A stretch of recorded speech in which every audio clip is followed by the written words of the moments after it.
Hey, let's talk about games. Hello guys and girls, it's Hydra here. Guess what? Today we're going to be doing a little bit of a recap through the latest developer stream. Now this won't be 100% comprehensive, but this is going to be all of the major bullet points which I can remember, which my cabal can remember. For the last 20 minutes we've been sitting here scratching our heads trying to come up with a pretty darn accurate list as to the meaty points within this stream. Now granted, they did show us a updated map version of a map we currently already have.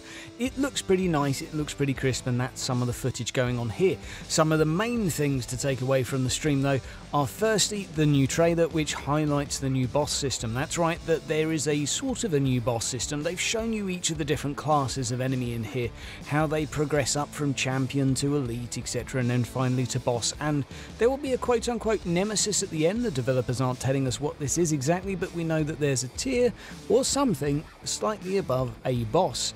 As well as this, we can see through the trailer that bosses are going to have ground abilities to dodge and some extra stuff that we can see being added for the final version.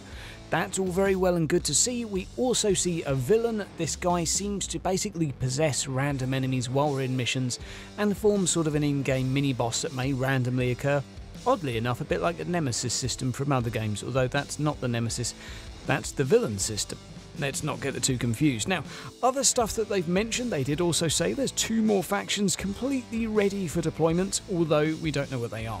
We're not entirely sure, and we can't be sure if they're the factions that are due to be in the final product, aka Dark Elder, Alpha Legion, Night Lords, or if they're the next 2 coming in for the seasons to follow. We don't know at all. Now, in other news, we also know that relic items are now the top tier in the game, and there appears to be no mention of the old godlike items. It seems that they've been dropped. However, apparently through crafting, upgrading the relics, there's going to be more options, more flexibility in terms of upgrading relics, and starting off with a weapon and progressing through time with it. So it's going to be a little bit of a different experience to what is current, as well as that the crafting system should allow for enough flexibility to make it a truly awesome item. Now there's obviously a lot of questions too coming from players regarding unique items, regarding set items, etc.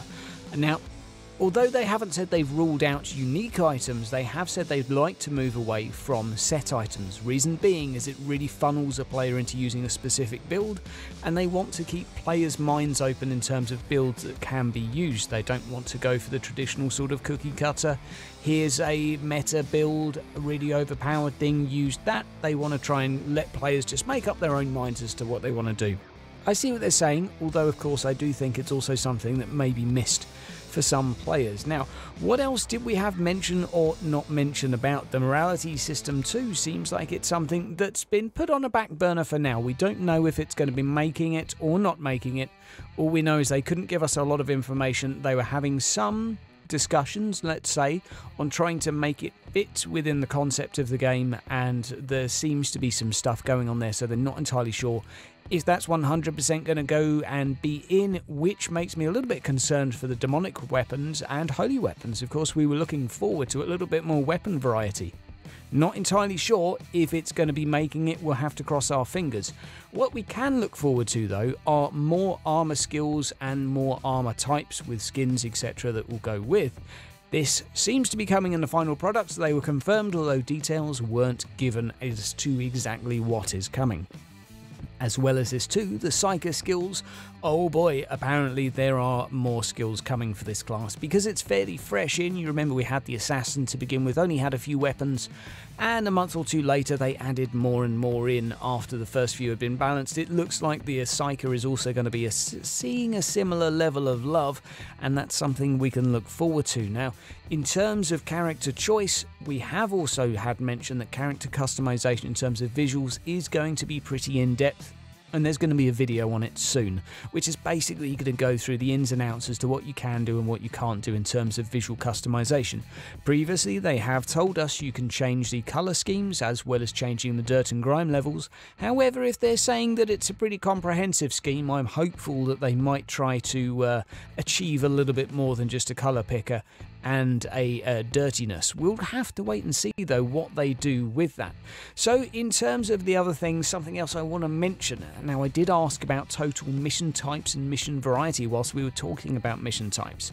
They did mention another 3, which is basically some of the old stuff that some of us veteran players may have seen before. Bunker Buster, an assault mission, which is, well, basically a few different mission types. We never really got to play them much because they were so buggy.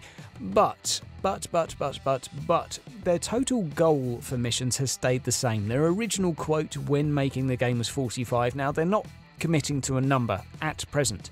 All they're saying is they're still aiming for the same quantity. However, they're not sure how many will make it into the final product right now. So we're not going to expect a specific number, but we know it's a largish number, certainly larger than what we have now, which is something like 5 or 6.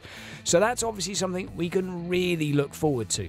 As well as this, the additional seasons will add more mission types per season. So every 3 months there's going to be more mission types added to the game, something else we can really look forward to. And the last thing, which I think some players will be very excited about, moving while shooting with certain weapons and certain skills is going to be implemented, specifically with regards to some assassin weapons. So she's going to have, by the looks of it, an increased mobility level where you can move and shoot a little bit more. I'm really surprised at this. I'm really surprised they're going for this sort of joystick approach, this sort of twin stick shooter. It interests me, and I'm curious to see how it'll work. I think it sounds like a great idea for the squishy classes. They have mentioned as well the Crusader will get something quote-unquote sort of similar. I'm expecting him to be less mobile. Now, we don't know if for the Crusader it's going to allow free roaming while moving around. I mean moving in a 360-degree arc before you open world fans get triggered. I'm not entirely sure how it's going to work with the Assassin either. They're going to show us stuff soon. Now, I did also ask about the endgame content, and they mentioned the leaderboards, the protector system. I have to say, me personally, I'm not excited for the protector system because as I see it, it seems like a means of measuring who's played the system the most, and that's not an endgame goal I'm particularly interested in because I don't want to play this game full time. I did hear, and we do know that there are other endgame bits and bobs, but we just don't know what they are. We know there's some endgame, what do you call the damn things? Endless missions, that's the one. It's going to be some endless missions. We know that they're going to be similar in concept to the defend missions, but they're going to be different. We don't know any more than that, other than one quote from their previous post for the endgame content, which is going to be some sort of Warzone type planet thing that they were in the concepts of working with. Now, we don't know if that's something planned for final release or in the future. This is something we can bug them with closer to the time. I really would like a clearer picture as to what we're actually doing in this game when we've got all this juicy relic gear. Why are we getting this? What's going on? What's it happening for? What's going on? But guys, that's pretty much all we have right now. As such, we don't know what's happening with morality, we don't know what's happening with the retinue system, we don't know what's happening with the Citadel, although having said that, I believe the Citadel has been delayed, no longer going to be in the final product. Don't quote me on that 100%, but I'm pretty sure that's the case. Morality system sounded like it's probably not going to make it in, but it also sounded like the developer wasn't sure. Well, I say the developer, the PR person wasn't sure, so it could be. We'll have to wait and see. Retinue system, very hush-hush. Did ask about combi weapons too, also hush-hush on that front. So guys, hopefully some information for you to sort of wet your teeth over, to have a little mull on. There's going to be lots more information coming in the next few weeks. By the sounds of it, we don't know if these streams will be weekly, but they will be semi-regular as and when they piece the game together. Oh yes, and one last thing, how about a release date for the game? Console, PC, the whole damn shebang. It's all coming out in May. Guys, May 11th is the release date for the game, 2 months. Obviously, I'm not going to end the video without mentioning that. It is going to be a very busy 2 months. Because of this, I'm not expecting any more milestones for us. None have been planned nor confirmed. I think it's fairly safe to say they're just going to be knuckling down, polishing the game over the next 2 months, adding in all the other stuff we've not seen yet, and hopefully they'll be keeping us updated as they go along. Guys, you've been great. I will see you in the next video. May not be a stream on this Saturday. got to go do some family stuff, but we'll be streaming on Sunday. Take care, guys. Have yourself a great weekend.